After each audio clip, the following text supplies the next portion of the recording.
Betuel Nuunyango has cheated death many times.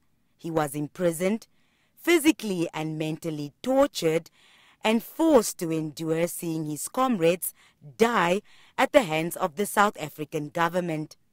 Trained in Ghana as a freedom fighter in the 1960s, Nuunyango returned home ready to lay down his life for Namibia.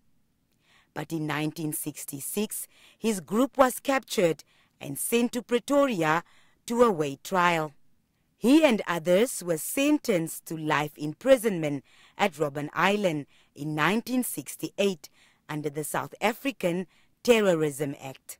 Nuunyango says Robben Island was a place of horrors, and many of his comrades would never again set foot beyond those prison walls. Ephraim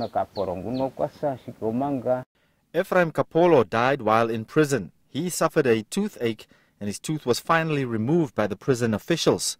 When his head started swelling, officials tied a bedsheet around his neck and hanged him from the roof of the cell. Then they told us Kapolo committed suicide. The veteran says it felt as though falling ill on Robben Island was as good as being declared dead. Comrade Festus Nahale died at Robben Island. He had piles, which made it difficult for him to pass stool. A suspicious doctor removed the piles, but it did not bring Nahale any relief. As comrades, we collected money to buy soft foods that would assist him in passing stool painlessly.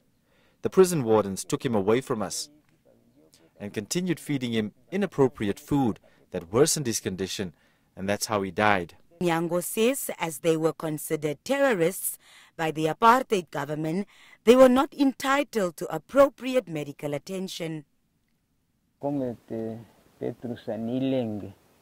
Petrus Nilenge had a lump below his shoulder.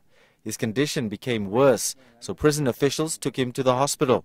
Some South African prisoners later told us that Nilenge, our comrade, was injected and the needle punctured his heart.